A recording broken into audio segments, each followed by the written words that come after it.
الحمدللہ الحمدللہ رب العالمین، سب تعریف اللہ رب العالمین کے لیے جو عرش عظیم کا مالک ہے اور سارے جہانوں کا بادشاہ ہے۔ میرے معزز نوجوانوں اور بزرگوں، السلام علیکم ورحمۃ اللہ تعالی وبرکاتہ۔ قرآن مجید اعلان کر رہا ہے، اِنَّا أَكْرَمَكُمْ عِندَ اللَّهِ أَتْقَاكُمْ۔ جس کے دل میں اللہ کا ڈر زیادہ ہے، جس کے دل میں اللہ کا ڈر زیادہ ہوگا، وہ کل قیامت کے دن اللہ کے نزدیک سب سے اچھا ہے۔ اور آج دیکھیے ہمارے مفتیاء کرام جو بہت بڑے عالم، کیا وہ اپنے آپ کو خدا سمجھنے لگے ہیں، قرآن کی بے حرمتی کرنے لگے ہیں۔ قرآن کا یہ مذاق نہیں تو کیا ہے کہ دیکھیے یہ مفتی حنیف جو اپنے آپ کو بڑا عالم بنتا ہے، اس کے دل میں اللہ کا خوف نہیں ہے۔ اگر اللہ کا خوف ہو تو وہ حسد میں پاگل کبھی بھی نہیں ہوگا۔ ڈاکٹر ذاکر نائک کے حسد میں یہ مفتی جو ہے اتنا پاگل ہو چکا ہے کہ کہتا ہے کہ میں اگر کسی عورت کے سامنے 2 گھنٹہ بھی بیٹھ جاؤں تو میرے دل میں کچھ بھی برے خیالات نہیں آئیں گے۔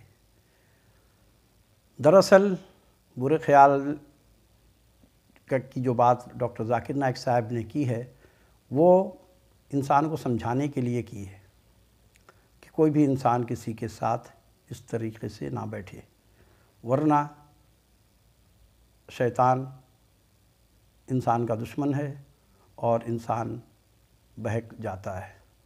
اور جہاں تک دیکھا گیا ہے کہ لوگ بڑے بڑے علماء کرام اور بڑے متقی قسم کے لوگ بھی ہر جگہ پہ اپنا ایمان تو بچا لیتے ہیں، لیکن اکثر اوقات دیکھا گیا ہے کہ عورت کے جال میں پھنس کر اپنا آخرت تباہ کر لیتے ہیں۔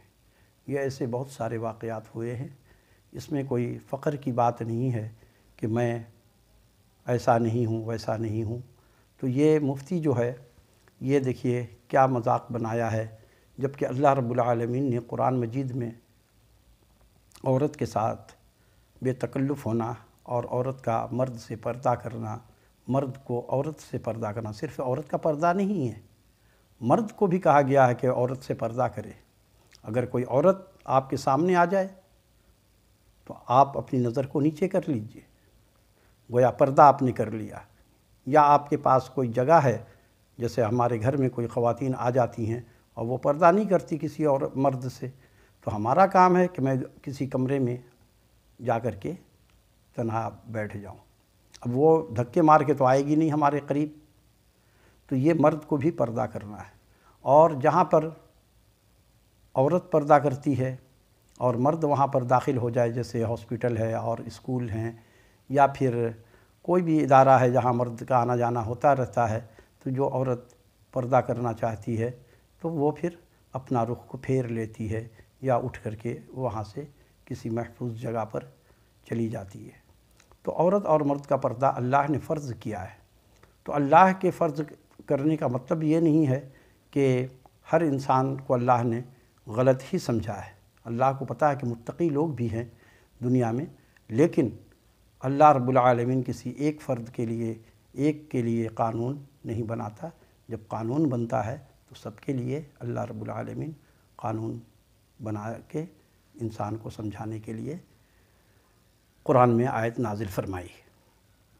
اب دیکھیے، جیسے کہ بہت سارے چیز ایسی ہیں، جیسے کہ شراب کو اللہ نے حرام کہہ دیا، تو کیا اگر شراب آج حلال ہوتی تو کیا سب لوگ پیتے؟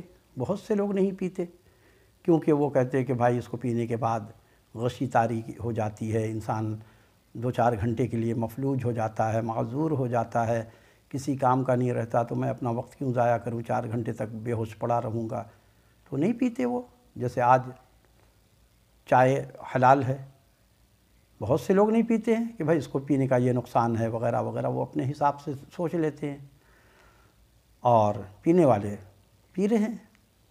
اسی طرح سے اور بھی کچھ چیزیں ہیں جس کو اللہ نے منع کیا، لیکن منع نہ کرنے کے باوجود بھی ایسے لوگ بھی تھے کہ اس طرف نہیں جاتے۔ تو یہ مفتی صاحب جو ہیں یہ حسد میں، بغض میں اتنے اندھے ہو چکے ہیں، تو بکواس کرتے ہیں یہ کہ میں 2 گھنٹہ بیٹھ بھی جاؤں اور میں فٹ بھی ہوں میڈیکل کے اعتبار سے، لیکن میڈیکل کے اعتبار سے فٹ تو صحابہ کرام بھی تھے۔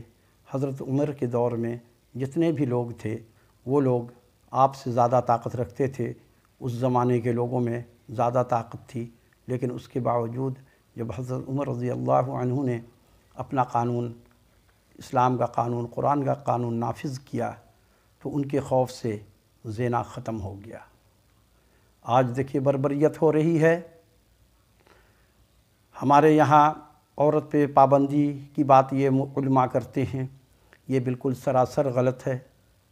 عورت کو حق حاصل ہے کہ وہ نوکری بھی کرے، وہ ڈاکٹر بھی بنے، وہ انجینئر بھی بنے، وہ علامہ بھی بنے، حافظ بھی بنے، وہ پرنسپل بھی بنے، ہر کام کی اجازت ہے، لیکن اس کے لیے ایک طریقہ کار اسلام نے دیا ہے۔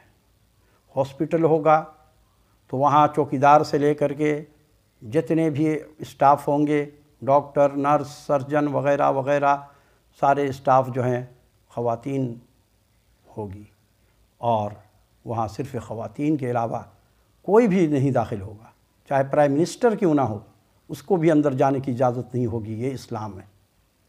کالج ہوگا، وہاں چاہے وزیر اعظم ہو، پریزیڈنٹ ہو، چاہے کوئی بھی ہو، اندر داخل نہیں ہو سکے گا، صرف خواتین کا راج ہوگا اس کالج میں۔ اسی طرح سے اگر بینک میں آپ چاہتے ہیں کہ عورتیں بھی کام کریں، تو کیا عورتوں میں ٹیلنٹ نہیں ہے؟ کیا عورتوں میں صلاحیتیں ختم ہو گئی ہیں؟ ایسا ہرگز نہیں ہے۔ عورتیں زیادہ سمجھداری سے کام کرتی ہیں، عورتیں زیادہ ذمہ داری سمجھتی ہیں۔ دیکھیے جس گھر میں عورت نہیں ہوتی ہے وہ گھر ویران رہتا ہے، لیکن ہرگز اس کا مطلب یہ نہیں ہے کہ ایک بینک میں 4 عورت ہو اور 10 مرد کام کرے تو وہاں اس کو جائز کہا جائے گا۔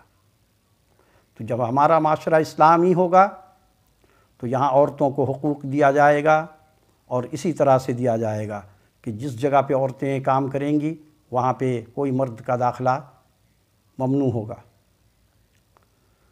لیکن بدنصیبی یہ ہے کہ آج دیکھیے فیکٹری کے اندر میں کیسے واقعات ہوئے کہ واش روم میں کیمرہ لگا کر کے، مالک ہی ہوگا اس کا، اور انہوں نے وہاں پہ فوٹیج بنانا شروع کر دیا اور پکڑے گئے، لیکن ان کا کچھ نہیں بگاڑا کسی نے۔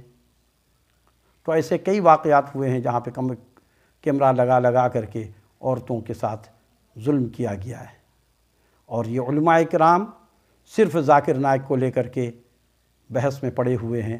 ارے ذاکر نائک کا اگر اعمال خراب ہے تو اس کے اعمال پہ اس کو چھوڑ دیجئے، اور یہ لوگ یہی سمجھتے ہیں کہ صرف جو ہے ہم تفرقہ پھیلائیں گے، آپس میں اپنا مقام بنائیں گے، تو یہ یاد رکھو کہ ایسا کرنا ہرگز آپ کے لیے اچھی بات نہیں ہوگی۔ کل قیامت کے دن آپ کیا اللہ کو جواب دیں گے؟ یہ جو ناانصافی والی باتیں آپ لوگ کر رہے ہیں، آج آپ لوگ اس بچی کو، اور اس سے پہلے جو واقعات ہوئے ہیں لڑکیوں کے ساتھ، اور اب تو ایسا بھی ہے کہ یہ بربریت لڑکے تک بھی بات پہنچ گئی ہے، تو ان لوگوں کو کڑی سے کڑی سزا دینی چاہیے، لیکن ایسا ہرگز نہیں ہے۔ ڈاکٹر ذاکر نائک صاحب نے پٹھان لڑکی کا جو واقعہ ہوا جس میں اس نے سوال کیا تھا، تو دراصل اس سوال کو لے کر کے سارے بلا رہے ہیں اور بکواس کر رہے ہیں۔ دراصل لڑکی کا سوال غلط تھا۔